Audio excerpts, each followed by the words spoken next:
예, 우리 뭐 서울에서 또 일하다 잠시 내려온 우리 지연이도 보이고 한솔이도 보이고 늘 말씀드리지만 우리 청년들이 또 서울로 올라가고 또 다양하게 이렇게 여러분들 또 출타한 분들이 있는데 여러분 태교도 그렇고 여러분 항상 우리 아이들이 거기서도 신앙생활 잘 할 수 있도록 늘 기도하시고 또 우리 청년들이 부산에 오면 꼭 목에 와서 같이 예배 드리고 그렇게 했으면 좋을 것 같습니다. 예, 우리 지연이는 이름이 아린으로 바뀌었습니다. 예, 어디가 아린가 봐요. 예, 죄송합니다. 예, 여러분이 너무나도 심각하게 쳐다보고 있어서 제가 한번 해봤는데 역시 저는 이렇게 하면 안 될 것 같습니다. 일단. 자, 오늘은 계속 기도에 대해서 말씀을 전하고 있는데 오늘은 본문을 가지고 폭풍 가운데 하나님이 주시는 평강이라는 제목을 가지고 말씀을 좀 증거하기를 원합니다. 우리가 2주 동안 들었던 이 설교는 정말 장엄하고 웅장하고 정말 믿음의 거장답게 정말 기도한 대로 정말 간절하게 선포한 대로 아브라함의 기도를 통해서 또 사무엘 선지자를 통해서 하늘 문이 활짝 열리시고 하나님이 우리를 바라시고 또 하나님이 그의 기도를 들어주셔서 그 롯 정말 우리가 볼 때는 부족하고 연약한 자들이었지만 정말 그 롯을 구원하는 놀라운 응답의 역사가 일어났습니다. 그러나 앞전에 2주 동안 설교했던 이 두 사람들은 정말 어마어마한 기도의 능력자인 걸 보이지만 오늘 다윗의 기도를 보면 너무나 그 사람들과 다른 기도라는 거죠. 이 상 속에서 잠잠하게 주님이 누구신지 또 주님이 나의 어떤 분인지 그걸 알고 그 약속을 믿고 그분을 신뢰함으로 나아갔던 기도란 거죠. 시편 16편 1절에 보면 오늘 이렇게 시작하고 있습니다. 다시 우리 같이 한번 읽어볼까요? 시작. 하나님이여 나를 지켜주소서. 내가 주께 피하나이다. 예, 지금 다윗이 이 누군가에게 쫓기고 있는 것 같습니다. 아니면 정말 그에게 성경은 정확하게 말씀하고 있지는 않지만 그가 가장 적군이나 아니면 가장 어려운 위기 가운데 지금 주님을 찾고 있다고 말씀하고 있습니다. 다윗의 삶을 보면 하루라도 평탄한 날이 없었고 늘 어려운 가운데 정말 왕이 됐어도 여전히 왕이었지만 적군한테 원수한테 아들한테나 수많은 적들한테 쫓김을 당하고 버림을 받고 할 정도로 참 다사다난했던 정말 그런 왕이었습니다. 그러나 여러분 한 가지 이 본문에 우리가 들어가기 전에 오늘 본문에 더 깊게 들어가기 전에 이 다윗이 지금 어떻게 행동을 했는지 봐야 됩니다. 다윗이 지금 가장 위기 가운데 있고 환란 가운데 있어요. 이 환란이 어떤지 정확하게 성경 기자는 말하고 있지는 않지만 그가 이 위기 가운데 가장 그가 하는 것이 무엇입니까? 내가 주께 피하나이다. 할렐루야. 그가 어려운 가운데 위기 가운데 가장 먼저 그가 액션을 취한 것이 뭐냐면 피할 바위가 누구라고요? 주님이 나의 피난처이십니다. 이것이 너무나 중요하다는 거예요. 왜 많은 사람들이 수많은 어려움을 당하고 또 여러 가지 많은 일들이 일어나지만 그 환경에서 왜 무너지는가? 그 환경을 붙들고 있는 거예요. 환경에 어려움이 닥치고 여러분 인생은 예수 믿는다고 그냥 막 갑자기 막 승진을 하고 여러분들이 뭐 갑자기 평수가 500평 만평이 되고 뭐 이런 하던가요? 여전히 어렵습니다. 여전히 고난이 있고 환란이 있고 여전히 우리 삶에 두려움이 있고 끊임없는 영적인 싸움이 있단 말이죠. 그러나 이런 어려움이 왔을 때 우리 그리스도인들이 가장 먼저 해야 될 것이 뭐냐면 하나님께 피해야 된다는 거예요. 할렐루야. 내가 정말 하나님 나의 피할 바위시고 요새시고 나의 산성이라고 믿고 그분에게 피하는 것이 제일 먼저 중요하다는 거예요. 그러나 반대로 많은 사람들은 하나님을 나의 아버지요 나의 왕으로 모시고 있지만 여전히 어떤 상이 닥치면 하나님께 제일 먼저 가는 것이 아니라 현실 앞에 제일 먼저 뛰어가더란 거죠. 눈에 보이는 사람한테 가장 먼저 뛰어가고 가장 먼저 머리를 굴려서 어떻게 해야 될지 열심히 해야 되죠. 그러나 여러분 오늘 말씀을 들어가기 진지하게 내 삶을 한번 점검해야 돼요. 우리가 어떤 상황이 닥치되 잘 되든 잘 되지 않든 간에 어떤 상황이 걸음걸음마다 주님이 나의 피난처인 것을 믿고 주님 앞에 제일 먼저 가 있는지 아니면 둘째, 셋째, 네 번째 쫙 하다가 제일 마지막에 하나님 앞에 엎드려 나가고 있는지. 다윗은 왕이었습니다. 그러나 그는 어떠한 상황 속에서도 여전히 하나님을 의지했고 하나님이 나의 피난처십니다 하고 가장 먼저 찾아갔습니다. 여러분, 많은 사람들, 미국 사람들 그리고 수많은 사람들에게 닮고 싶은 사람 하면 당연히 아브라함과 다윗이 제일 먼저 나옵니다. 아브라함과 다윗. 여러분, 가룟 유다 원하지 않잖아요. 다윗 왕을 닮습니다. 왜요? 믿음의 용장이었고 가장 정말 왕 중의 왕이었고 존경받고 사랑을 제일 많이 받는 다윗이었어요. 그러나 다윗이 삶을 보면요, 우리보다 더 힘들고 고난이 많았습니다. 그가 정말 하나님이 사울 왕, 첫 번째 이스라엘 왕이 사울 왕이잖아요. 사울 왕을 세운 것을 하나님이 아파하셨어요. 그리고 사울 왕을 실어버리시고 이제 다른 왕을 세우려 했는데 사무엘 선지자에게 이새에게 찾아가랬습니다. 이새에게는 여러분 잘 아는 아들이 8명 있습니다. 그래서 이새가 사무엘 선지자 이새에게 찾아가서 이제 기름만 부으면 왕이 되는 거예요. 첫 번째 아들을 보니까 너무나 준수하고 왕 같은 거예요. 외모로 보니까. 그래서 기름 부으려니까 하나님이 아니다 하는 거예요. 그리고 둘째, 셋째, 넷째, 다섯, 여섯째, 일곱째 하니까 하나님이 다 아니다. 그래서 사무엘 선지자가 뭘 했습니까? 아들이 다냐 이러니까 말째가 하나 있습니다. 그 말째가 어디 있냐니까. 말째는 저기서 양치고 있습니다. 형들에게도 아버지에게도 인정받지 않았던 자가 누구였습니까? 다윗 왕이었어요.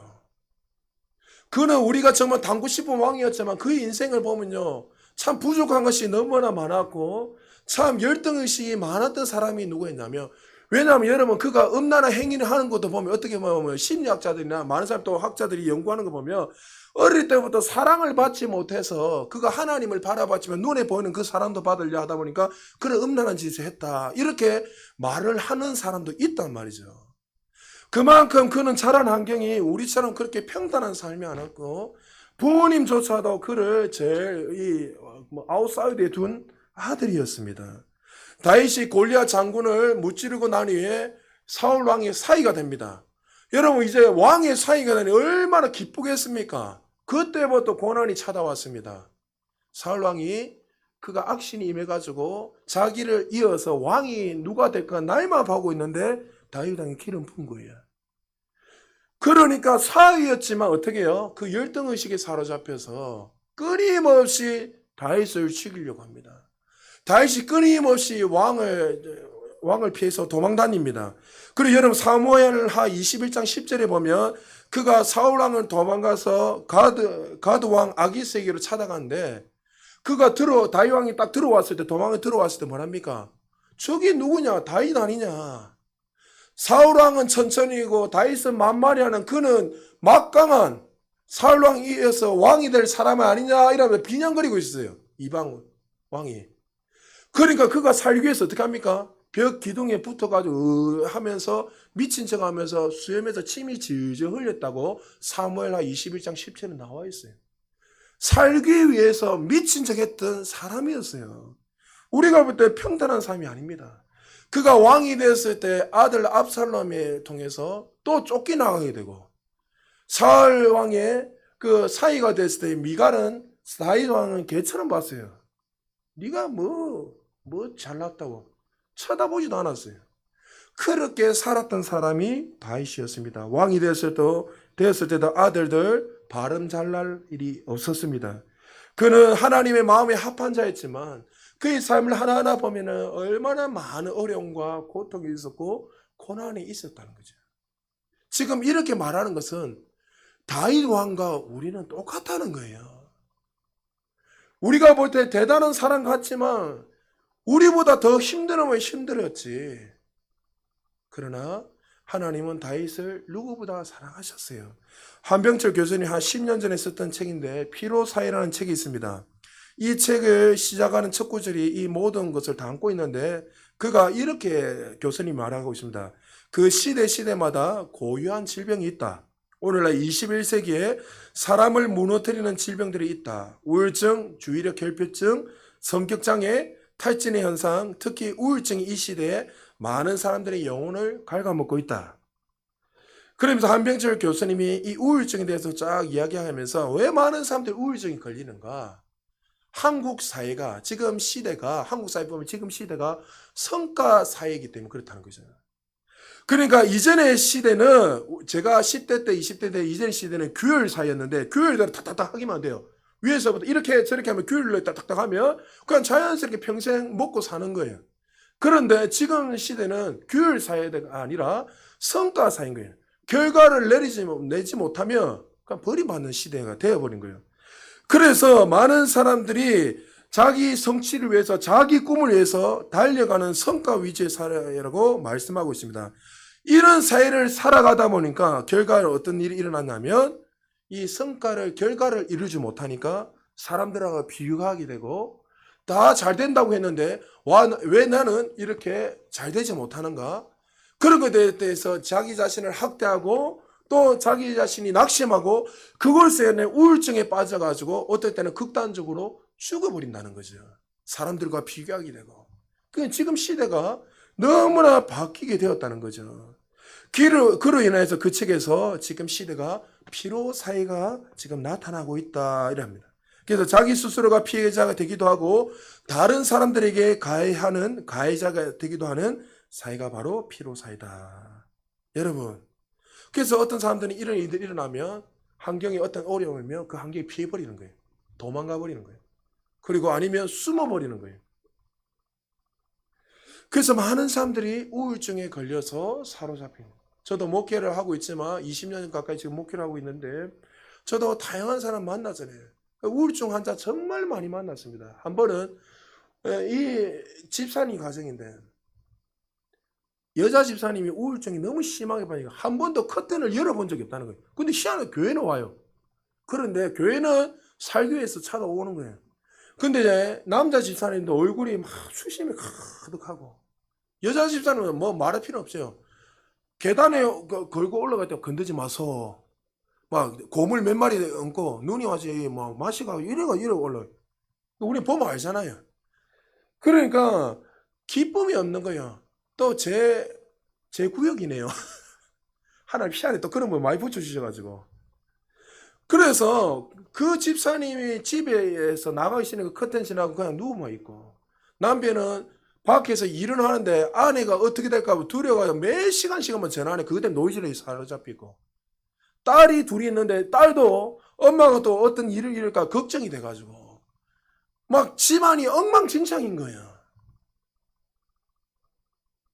하나님을 믿는다 하지만 그리스도 안에도 이런 사람들이 얼마나 많은지 모릅니다. 결론은 신방 가운데 말씀을 듣고 치유되었습니다. 할렐루야. 말씀이 믿어지니까. 그래서 아직도 그 집사님이 잊혀지지 않아요. 계단에서 부부가 둘이 올라오면서 손을 잡고 남편하고 아내 손을 잡고 막 올라오면서 목사님 이러면서 그 집에 하나님의 영광이 나타나니까 얼마나 기쁨이 있는지. 여러분, 우리가 오늘 본문에 들어가기 전에 우리의 삶에 이런 여러 많은 어려움이 있을 때 가장 중요한 것이 뭐냐면 하나님이 우리의 피난처가 되어야 돼요. 할렐루야. 하나님이 우리의 피난처 되고 그분이 나의 구원자시고 나의 반석이시고 요새 믿고 출발할 때에 그다음 모든 것이 풀어지는 거예요. 근데 반대로 자꾸만 그 환경을 바라보고 도망다니고 회피하고 그 환경을 계속 묵상하고 인식하다 보면 그것이 마귀에게 쉽게 말해서 문을 열어서 마귀가 장악하게 해서 우리를 사망의 길로 떠들어 버린다는 거죠. 자, 오늘 본문에 이제 들어가기 전에 다윗은 이런 수많은 어려움이 있었지만 그는 하나님을 찬양하고 기뻐할 수 있었던 이유, 그가 하나님 앞에 여전히 그 어려움 가운데서도 감사할 수 있었던 이유, 기도하면서 끊임없이 감사할 수 있었던 이유가 무엇입니까? 첫 번째입니다. 따라합시다. 우리의 묵상하는 마음으로 같이 읽읍시다. 시작. 하나님은 내 삶의 주인이십니다. 할렐루야. 우리 시편 16편 2절 같이 읽어볼까요? 시작. 내가 여호와께 아뢰되 주는 나의 주님이시오니 주밖에는 나의 복이 없다 하였나이다. 내가 여호와께 아뢰되 주는 나의 주님, my Lord. 그리고 히브리 원문에 보면 아도나이 되어 있습니다. 그러니까 주님이 나의 주님이시고 주님이 나의 복이십니다. 여러분, 다윗의 신분이 어떤 신분이었죠? 왕이었습니다. 여러분, 그 당시에 왕은 지금은 대통령 5년 하면 끝나잖아요. 우리는 단일제니까 5년 하면 끝이에요. 근데 그때 왕은 죽을 때까지 하는 거예요. 특별한 일이 일어나지 않으면. 왕보다 더 높은 사람이 있어요? 왕이 신이고 왕이 하나님이에요. 왕이 말하면 그 말한 대로 되는 거예요. 여러분, 이전에 박정희 대통령이 마치 우리나라에 참 좋은 일을 많이 했지만 왕처럼 살았잖아요. 사실 맞잖아요. 그러니까 지나가다 이렇게 보다가 참모들이 쫙 같이 서 있단 말이죠. 야, 저 도로가 왜 이래? 그럼 그 다음날 도로가 쫙 바뀌어 있어요. 우리 아이들은 잘 모르게 지금 요즘은 대통령 힘이 없잖아요. 그때는 뭐 하여튼 군사 독재 시대고 뭐 하여튼 그러니까 한마디 하면 그냥 뭐 우게 만덕 1터는 2터는도 그때 만드는 거예요. 박정희 시대 때. 하여튼 1터는 아주 그 유명한 일화가 있는데 1터를 만들어 놨고 각하 이 터널을 정말 멋있게 만들었습니다. 그러니까 박정희 보고 나서 이 뭐야 하면서 초대뼈 까였어요. 하여튼. 그러니까 왕위에가 없단 말이죠. 지금은 그렇지만 그 당시에는 왕이 신이고 하나님이었어요. 근데 지금 다윗은 어떻게 고백하고 있죠? 하나님 나의 주님이십니다. 주인이십니다. 하나님의 위치와 자기 위치를 분명히 알았습니다.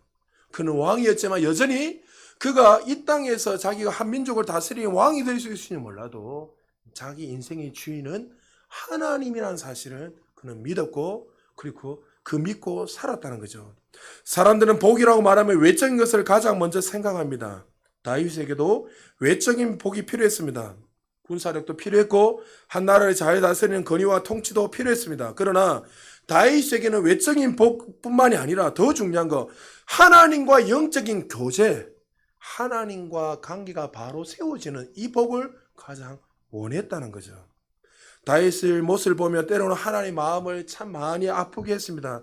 죄도 많이 짓고 하나님의 마음을 아프게 할 때도 많이 있었습니다. 그러나 하나님은 다윗을 보시면서 항상 기뻐하시고 그에게 항상 내 마음에 합한 자라고 말씀하셨습니다. 그는 연약한 삶, 정말 죄도 많이 지었어요. 정말 인간으로서 짓지 못할 그 살인죄도 지었단 말이죠. 그러나 그의 삶과 그의 중심을 누구보다 잘 알았다 하나님은 누구보다도 하나님은 다윗을 사랑했고 다윗을 좋아했단 말이죠. 여러분 한번 물어보시기 바랍니다. 하나님이 나에게 가장 좋은 것을 한 가지 주겠다고 물으신다면 여러분 지금 무엇을 구하시겠습니까? 다윗은 이렇게 고백했습니다. 하나님 한 분만으로 만족합니다. 저와 여러분의 고백되시기를 주의 이름으로 축복합니다. 우리 같이 한번 고백해 볼까요? 하나님 한 분만이 나의 만족 되십니다. 할렐루야. 여러분 이게 우리 가슴들의 진정으로 나오고 있는가? 제가 이 말씀을 준비하면서 이것을 묵상해 봤습니다. 1번을 설교를 준비하면서. 근데 참 우리가 참 어리석인 건 뭐냐면 하나님이 우리의 전부 되시면요. 하나님께 내 거 되는 거예요. 할렐루야. 여러분 이 진리를 깨달아야 돼요. 여러분. 이게 그냥 지식으로 믿어지는 게 아니라 하나님이 나의 모든 것 되시면 하나님이 이 모든 것의 주인 되시잖아요. 왜 이거를 모르냐 모르겠어요. 성도님들이. 하나님 나의 전부 되시고 주인 되시면 이 모든 것이 우리 거예요. 하나님은 우리에게 그렇게 살기를 원하세요. 정말 다윗과 같이 이렇게 하나님 나의 주인이십니다. 이렇게 진정으로 고백하는 사람들은 오늘 우리가 읽었던 창성가 94장에 보면 이렇게 이 고백들이 나오는 거예요. 우리 후련부 전까지만 우리 같이 한번 읽어볼까요? 시작. 더 귀한 것은 없네. 이 세상 부귀와 바꿀 수 없네. 영 죽은 내 대신 돌아가신 그 놀라운 사랑 잊지 못해. 예. 세상의 부귀와 세상의 행복과 세상의 영광 누구나 다 원하는 거 아닙니까? 이것이 있으면 인생의 완성이 된다고 많은 사람들 추구하고 살아간단 말이죠. 근데 창조주 하나님을 만나고 그분을 주님으로 모시고 사는 사람들은 후렴부에서 이렇게 고백이 나오는 거야. 세상 즐거움 다 버리고 세상 자랑 다 버렸네. 주 예수보다도 귀한 것은 없네. 예수밖에는 없네. 할렐루야. 정말 주님을 만난 사람들은 진정한 고백이 나오게 되는 거죠. 인생이 좋을 때나 죽음의 위기 앞에 있을 때 잠잠히 주님을 바라보시기 바랍니다. 그리고 이렇게 고백하십시오. 주님은 나의 전부 되십니다. 주님은 나의 주님 되십니다. 주님 한 분만으로 나는 만족합니다. 하나님은 나의 주인으로 신으로 섬기지 않으며 우리는 무엇인가 다른 것이 우리 안에 사로잡혀서 그것을 믿고 반드시 살아가게 되어 있습니다. 시편 16편 4절에 보니까 이렇게 고백하고 있습니다. 같이 한번 읽어볼까요? 시작. 다른 신에게 예물을 드리는 자는 괴로움이 더할 것이라. 나는 그들이 드리는 피의 전제를 드리지 아니하며 내 입술로 그 이름도 부르지 아니하리로다. 내가 주인이 돼서 내가 왕이 되어서 살아가는 사람들의 모습을 보여주고 있습니다. 다른 신에게 예물을 드리고 피의 제사를 드리고 좀 더 복을 받기 위해서 내 열심, 내 노력으로 내가 원하는 행복을 추구하기 위해서 달려가는 사람. 그 사람은 하나님이 나의 주인이 아니라 내가 주인이 돼서 내가 원하는 복을 구하고 갈망하고 마치 하나님이 요술램보의 지인이처럼 비나이다 비나이다 하며 땅에서 내 소원만 들어주시는 정말 이 창조주 하나님이 아니라 우리의 주인이 아니라 마치 우리의 소원을 들어주는 우리의 호주머니에서 필요할 때만 꺼내는 그는 신으로 몰락하게 되는 거죠. 다윗도 그 당시에 수많은 사람들이 그렇게 사랑을 받다는 거예요. 피해 제사를 드리고 자기의 열심과 더 노력으로 그 복을 얻으려고 몸부림치는 것. 그러나 다윗은 그렇지 않았다는 거예요. 그가 잘나이든 어렵든 원수 가운데 도망 다니든 그가 쫓기든 그 사망의 음침한 골짜기를 다닐지라도 여전히 하나님 나의 왕이십니다. 나의 주님 되십니다. 믿었고 또 그분을 사랑했고 또 그렇게 진정으로 그분을 의지하고 살았습니다. 다윗이 그렇게 살면서 5절에 이렇게 고백하고 있습니다. 우리 같이 한번 읽어볼까요? 시작. 여호와는 나의 산업과 나의 잔의 소득이시니 나의 분깃을 지키시나이다. 할렐루야. 외적인 것만 말하는 것이 아니라 하나님만이 나의 산업이요 나의 잔이요 나의 소득, 말 그대로 하나님 나의 복의 근원이고 전부라고 말씀하고 있는 거예요. 교회를 다녀도 하나님을 나의 주인으로 모시고 살아가는 진짜 신앙이 있는가 하며 반대로 종교 생활하면서 일주일에 한 번씩 그냥 와서 엔조이 하다가 살아가는 자들이 있다는 거죠. 신앙이란 것은 하나님 자신만으로 좋아하고 만족하는 거예요. 할렐루야. 여러분, 하나님은 우리가 누구보다 잘 되기를 원하세요. 믿습니까? 그러니까 항상 하나님은 스탠바이하고 딱 기다리고 있는데 우리가 그까지 걸어가야 돼요. 근데 우리는 내 자신의 것들을 내려놓지 않고 마치 내려놓고 걸어가면 다 잊어버린다 생각해요. 여러분, 하나님이 주시는 복하고 우리가 생각하는 복하고는 차원이 달라요. 다윗 시대에 하나님 찾는 사람이 다윗밖에 없었을까요? 모든 자들이 다윗같이 되기를 원했어요. 하나님은 사랑하시기 때문에. 그러나 왜 다윗이 하나님의 마음에 합했죠? 가장 하나님의 마음을 잘 알고 믿고 살아갔던 자예요. 이 시대도 마찬가지입니다. 우리가 능력이 있나 없나, 교회가 크나 작나, 내 안경이 잘 되나 뭐 이거 중요한 거 아니에요. 이건 둘째 셋째예요. 진짜 여러분이 그 상황 속에서 하나님 나의 주님으로 모시고 살아가는가, 그런 자에게 하늘문이 활짝 열리고 하나님의 그 공급하심과 위로하심과 한량없는 은혜가 날마다 부어진다는 사실을 믿으시기 바랍니다. 다윗은 그 인생 속에 하나님이 나의 주님이십니다 믿고 고백하며 나의 전부라며 그는 살았습니다. 73편에 보면 25절 26절에 보면 다윗이 이렇게 고백합니다. 우리 같이 한번 읽어볼까요? 시작. 하늘에서는 주 외에 누가 내게 있으리요 땅에서는 주밖에 내가 사모할 리 없나이다. 내 육체와 마음은 쇠약하나 하나님은 내 마음의 반석이시요 영원한 분깃이시다. 할렐루야. 주님밖에 이 땅에서 사모할 분이 없습니다. 내 육체와 마음은 쇠약하지만 하나님은 내 마음의 반석이요 영원한 분깃입니다. 인생을 살다 보면 삶의 무거운 짐들이 감당할 수 없는 마치 낭떠러지에 떨어질 것 같은 그런 위기가 우리에게 온단 말이죠. 그때 여러분 기억하십시오. 그 환경을 바라보지 말고 잠잠하게 주님을 바라봐야 돼요. 할렐루야. 잠잠하게 주님을 바라보면서 주님이 나의 인생의 주인 되십니다. 인생의 주인 되시니까 그 인생을 책임지시는 거예요. 할렐루야. 하나님을 묵상하세요. 이 땅에 사모할 분은 주님밖에 없습니다. 나의 모든 삶을 주관하시고 이끌어 주시는 분은 오직 주님밖에 없습니다. 내 마음은 점점 쇠약하고 넘어지려고 하지만 주님이 나의 반석이시요 나의 영원한 분기십니다. 복이십니다. 하나님은 늘 가까이 하는 것이 복이라고 다해서 믿었고, 그 밑에 73장 26절 이후에 계속 읽어보면 주께 가까이 하는 것이 나에게 최고의 복입니다 하면서 그는 잠잠하게 주님을 바라보면서 고백했습니다. 우리가 하나님을 하나님답게 모실 때에 우리 하나님도 하나님다운 모습을 우리에게 보여주십니다. 여러분 삶 속에 날마다 살아가시면서 하나님을 주님으로 모시기를 주님 축복합니다. 주님의 뜻이 뭐랬죠? 주님은 뭐예요? 말 그대로 하나님 나의 구원자시고 나의 왕이십니다는 거예요. 하나님 나의 구원자로는 많이 모시는데 주님으로 왕으로는 모시고 살지 않는다는 거죠. 여러분, 하나님 나의 구원자로 나의 주님으로 날마다 모시며 주님보다 앞서지 않고 잠잠하게 다윗같이 어떤 상황이 왔을 때도 잠잠하게 주님이 나의 주님입니다 믿고 그분을 의지하며 나갈 수 있는 저와 여러분 되시기를 주님 축복합니다. 그리고 두 번째요, 우리 같이 한번 묵상하는 마음으로 같이 한번 읽어볼까요? 시작. 하나님과 매일 동행합니다. 예, 다윗은 하나님과 매일 삶 속에서 동행했습니다. 8절입니다. 같이 읽을까요? 시작. 내가 여호와를 항상 내 앞에 모심이여 그가 나의 오른쪽에 계심으로 내가 흔들리지 아니하리로다. 다윗은 내가 원하는 삶을 누리기 위해서 하나님을 내 앞에 모신 것이 아니에요. 하나님 옷에 모신 것이 아니라 하나님의 서 있는 자리에 항상 서 있었단 말이죠.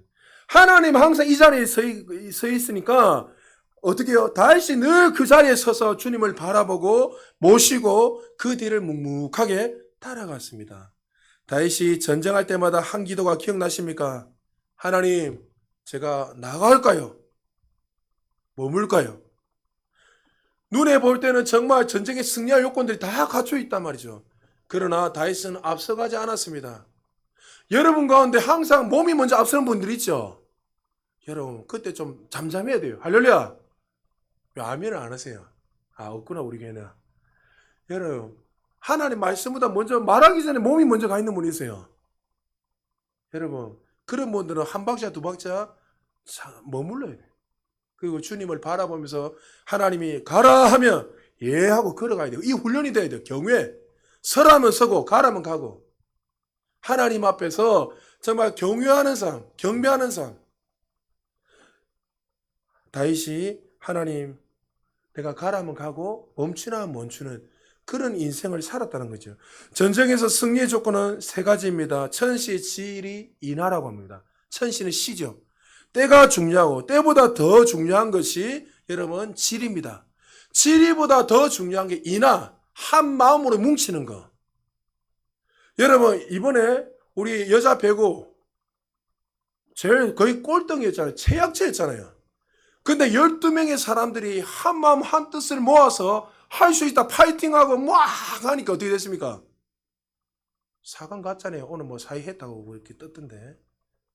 여러분 저도 그 뭡니까 터키전을 그 보면서 뭐 소름이 막 돋더라고요. 왜요? 도저히 이길 수 없는 상황인데 정말 그들이 한 마음 한 뜻. 사실 김영현 같은 저 비싼 한 명만 더 있으면 우리나라 우승했을 거예요. 사실 정말 대단하거든요. 그런데 그 부족한 것들을 서로가 한 마음 한 뜻을 모아서 가니까 승리한단 말이죠. 그러니까 전쟁도 그랬는데 다윗은 이 세 가지가 전쟁의 승패 요건이 아니었다는 거죠. 뭐였지요? 하나님의 뜻이었어요. 할렐루야! 하나님이 가라면 예! 멈추라면 자기 이성으로 논리는 이해는 절대 안 되더라도 예, 하나님 내가 머물러 있겠습니다. 여러분 누가 이 전쟁 가운데 이렇게 할 수 있습니까? 죽느냐 사느냐 달렸는데 지금 만약에 조금만 잘못하면 죽을 수도 있고 살 수 있는데 어떻게 가만히 있을 수가 있습니까? 이 리더십에 가장 문제 있는 거 아닙니까? 누가 이렇게 할 수 있죠? 하나님이 누군지 아는 사람이에요. 하나님을 신뢰하는 사람, 하나님을 정말 창조주 하나님 나의 왕으로 모신 사람만이 이 상황 가운데 상황을 바라보지 않고 하나님의 뜻을 믿고 걸어갈 수 있다는 거죠. 사랑하는 여러분, 다윗은 평탄할 때만 이렇게 살아간 것이 아니라 고난 가운데서도 여전히 그렇게 살았고 늘 삶 속에서 하나님 앞에 말씀 가운데 말씀을 듣고 그 뜻 가운데 걸어가며 살았다는 거죠. 시편 23편 4절에 보면 다윗이 이렇게 고백합니다. 같이 한번 읽어볼까요? 시작. 내가 사망의 음침한 골짜기로 다닐지라도 해를 두려워하지 않을 것은 주께서 나와 함께 하심이라. 주의 지팡이와 막대기가 나를 안위하시나이다. 할렐루야. 사망의 음침한 골짜기를 다니라도 나는 해를 잊지 않습니다. 두려워하지 않습니다. 왜요? 주님이 나와 항상 함께 하시기 때문에. 할렐루야. 이 사실을 믿었기 때문에 그는 평탄할 때도 고난을 받을 때도 여전히 하나님을 믿고 하나님 앞에서 살아갔답니다. 여러분, 다윗의 삶을 보면은 하나님 앞에 실수한 적도 있잖아요. 그가 마치 하나님이 그와 함께 하신 거, 항상 그를 보고 계신 걸 마치 잊어버리고 살았던 때도 있었단 말이죠. 충신 우리아를 전쟁이 제일 앞서서 죽여버립니다. 왜요? 우리의 아내 바세바를 갖다가 취했기 때문에. 그가 몰래 음란한 행위를 해가지고 임신한 거예요. 그러니까 이것을 감추기 위해서 마치 하나님이 없는 것처럼 살았단 말이죠, 다윗이. 그래서 충신을 죽여버리고 그 여인을 취해버렸어요. 그리고 나중에 그 여인도 죽죠, 아이가. 마치 하나님이 없는 것처럼 살았는데 그가 인생을 살다 보니까 다시 한번 어떻게 해요? 깨닫는 거예요. 뭐요? 하나님은 항상 우리 옆에 계시는구나. 내가 죄 지을 때도, 또 내가 어려움 당할 때도, 내가 평탄한 길을 걸을 때도, 내가 정말 세상 사람들이야 내 가장 가까이 있는 부모님조차도, 내 자녀조차도, 또 아내 남편조차도 내 속마음을 모를 때에도 여전히 하나님 한 번도 우리를 떠나지 않고 늘 나와 함께 하시는구나. 그것을 믿었기에 그는 항상 하나님 앞에서 신실하게 살아가게 되었다는 거죠. 사랑하는 여러분, 여러분이 마치 기도와 힘조차 없고 날마다 실패하고 넘어질 때에 여러분 묵묵하게 주님을 바라보시기 바랍니다. 주님이 우리를 한 번도 떠나신 적이 없고 여전히 우리와 가장 가까이, 우리와 늘 함께 하셔서 열린 하늘 문을 활짝 여셔서 우리에게 한량없는 은혜를 부어주시는 좋으신 아버지인 것을 믿으시기 바랍니다. 주님과 동행하며 나아갔던 다윗은 늘 매 순간 하나님과 동행하며 살아갈 수 있었던 이유가 뭡니까? 7절 8절입니다. 우리 같이 한번 읽어볼까요? 시작. 나를 회개하신 여호와를 송축할지라. 밤마다 내 양심이 나를 교훈하도다. 내가 여호와를 항상 내 앞에 모심이여 그가 나의 오른쪽에 계심으로 내가 흔들리지 아니하리로다. 나를 훈계하신 하나님, 훈계를 싫어하는 시대가 되었습니다. 훈계를 듣는 것도 싫어하고 훈계를 하는 것도 부담스러워합니다. 자녀들한테 이제 훈계하면 꼰대라고 이야기합니다. 아이들한테, 청년들한테 이야기하면 목사님 꼰대짓 한다 이렇게 해요. 그래서 듣기를 싫어하는 시대가 되었습니다. 맞죠? 이제는 목사님하고 우리하고 시대가 다르기 때문에 이야기하지 마세요 하는 시대가 됐어요. 그러니까 이제 누가 지나가도, 저도 옛날 같으면요, 청년들 담배 피고 있으면요, 바로 잡아가지고 제가 담배 끄라 합니다, 제가. 이제는 어떻게 해요? 그 소리 하면 잡혀갑니다, 제가. 물어보세요. 저는 지나가다가 담배 피고 있으면 올라와 이래가지고 제가 혼내고 중학생, 고등학생, 청년들 담배 다 끄랍니다. 어디 담배 피고 있냐. 근데 이제는 훈계를 말하는 것도 부담되고 듣기도 싫어하는 시대가 되었습니다. 그러나 다윗은 어땠습니까? 하나님 훈계를, 말씀을 날마다 들었어요. 여러분 다시 한번 말씀드립니다. 다윗이 누구였죠? 왕이었어요. 하나님, 그 당시에 하나님이었어요. 하나님. 오히려 사람들을 훈계하고 법을 제정하는 사람이 다윗이었어요. 그가 법을 제정하면 그 법을 제정한 대로 법이 공포가 되는 거예요. 그런 사람이 다윗이었는데 다윗은 어떻게 해요? 자신의 위치를 알고 내가 주님의 말씀을 항상 듣겠습니다. 말씀하여 주옵소서. 하나님과 매일 동행하여 있었던 가장 큰 이유가 바로 매일 하나님의 말씀을 묵상하고 살았던 거죠. 말씀이 인생의 기준이 되는 사람은 어떤 상황이 와도 흔들림이 없습니다. 혹시 여러분 가운데 이렇게 말씀하는 분들이 계십니까? 주님, 저는 하나님을 느끼지도 못하고 있습니다. 하나님이 어디에 계신지도 모르겠습니다. 다르게 접근해 보시기 바랍니다. 주님, 제가 얼마나 말씀과 지금 동행하고 있습니까? 내가 매일 주님의 말씀 앞에 귀를 기울이고 말씀대로 살고자 발버둥치고 있습니까, 여러분? 말씀이 나의 일상이 되는 사람들은 하나님의 훈계로 말미암아 내 영혼이 매일 새롭게 되고, 그것이 기준이 되는 사람은 어떤 상황이 닥쳐도 흔들리지 않는다는 거예요.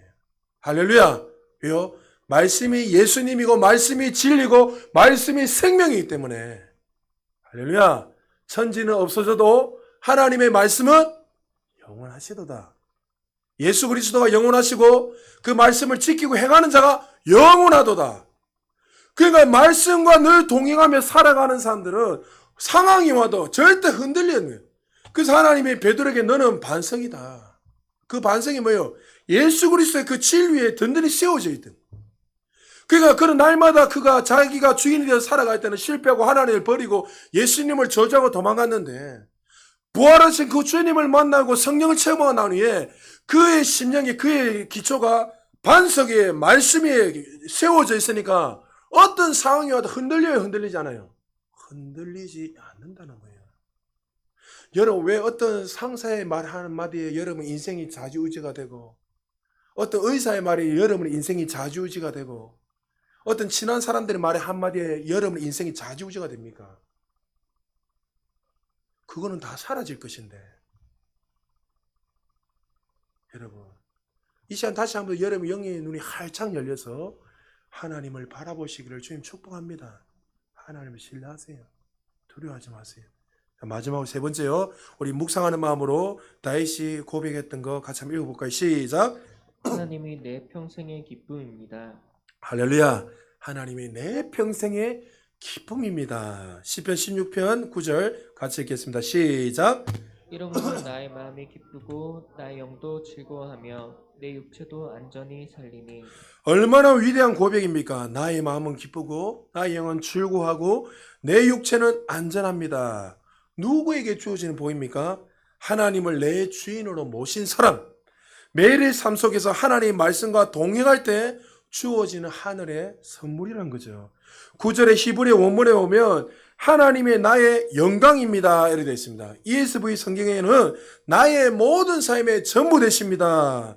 내 모든 인격, 내 모든 전부가 주님으로 인하여 즐거워한다는 거예요. 그러니까 다윗은 모든 그런 모든 삶이 누구로 인하여 기뻐하고 즐거워했죠? 하나님 한 분만으로 기뻐하고 즐거워했다는 거예요.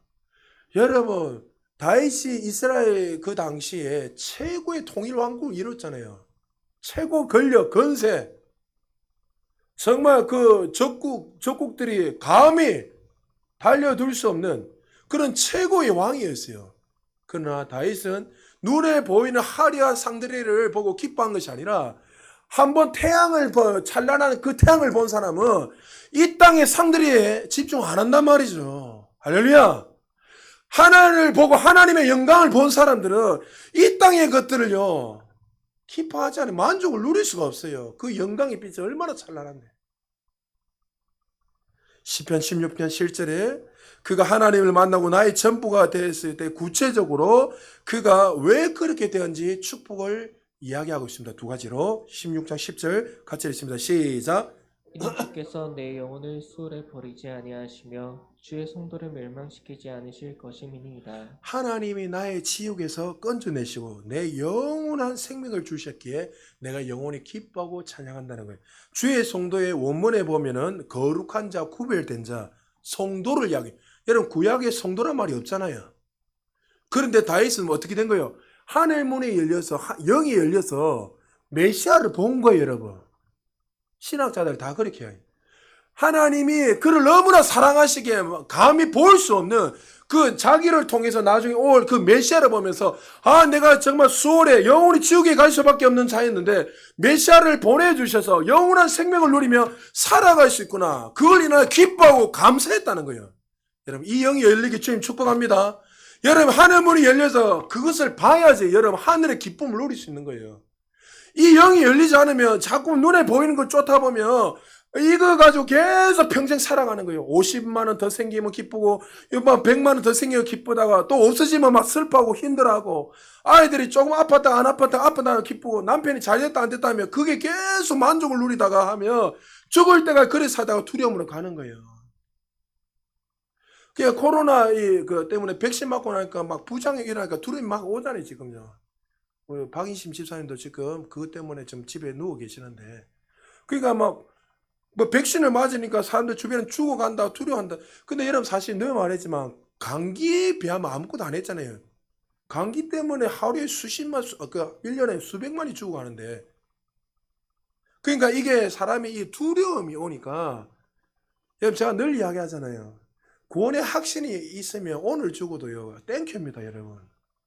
이 믿음이 생길 주님 축복합니다. 할렐루야.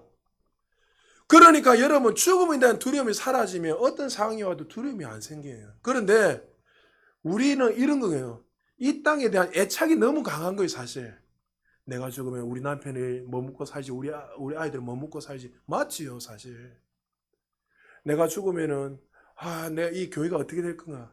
맞아요. 그러나, 정말 중요한 거는 우리가 주님 앞에 서는 게 제일 복 아닙니까? 할렐루야.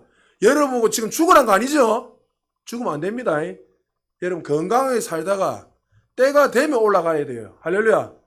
그러니까 여러분들이 그런 두려움을 받아들이지 말라는 거예요. 다윗에 비하면 우리의 삶이 얼마나 평탄합니까? 고난의 연속이었고 수많은 일들이 있었지만 그는 여전히 어떻게 기뻐했던 이유가 뭡니까? 11절에도 주께서 생명의 길을 내게 보이시리니 주의 앞에는 충만한 기쁨이 있고 주의 오른쪽에는 영원한 즐거움이 있나이다.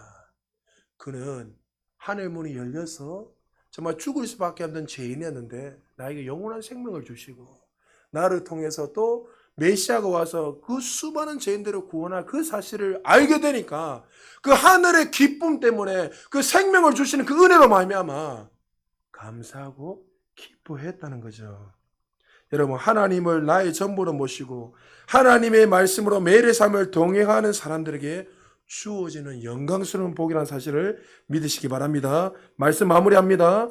하나님을 주인으로 삼은 사람, 하나님을 피난처로 삼은 사람은 하나님을 인하여 기뻐하고 만족할 수 있는 삶을 누리게 됩니다. 자, 여러분, 이 시간에 여러분들은 무엇을 인하여 기뻐하고 살아갑니까? 앞전에 두 설교는 마치 간절한 기도, 어떻게 보면 정말 대단한 능력의 기도였지만 다윗은 그 연약한 가운데 그의 인생의 고비고비마다 정말 잠잠하게 주님이 누구신지 바라봤습니다. 여러분 오늘 이 다윗의 고백처럼 주님이 나의 주인이시기에 주님이 나의 피난처이시고 또 주님의 말씀과 내가 날마다 동행하기에 나는 가장 안전합니다. 그리고 그가 하늘 문이 열리고 하나님 주시는 그 영광스러운 그 기쁨과 그 영원한 생명을 보게 됐을 때 정말 더 이상 이제는 이 땅의 것들을 만족이 아니라 영원한 것을 바라보며 살게 되었던 거죠. 사랑하는 여러분, 오늘도 여러분 가운데 혹시 그 고난 가운데 죽음의 위기 가운데 불면의 밤을 보내고 있는 분들이 계십니까? 그런 분이 있다면 이렇게 좀 고백했으면 좋겠습니다. 주님 나의 피난처 되십니다. 주님이 나의 주인 되십니다. 그리고 이 모든 문제를 해결하실 분은 주님밖에 없습니다. 주님이 나와 동행하여 주시고 늘 내가 주님 앞에 서서 말씀 가운데 걸어감으로 말미암아 하나님 주시는 그 생명의 은혜와 기쁨이 우리의 삶에 날마다 넘쳐서서 여러분의 삶 속에 또 하나님 주신 그 평강으로 인하여서 또 한 주 동안 더 승리하며 살아갈 수 있는 우리 모두 되시기를 주의 이름으로 축복합니다. 우리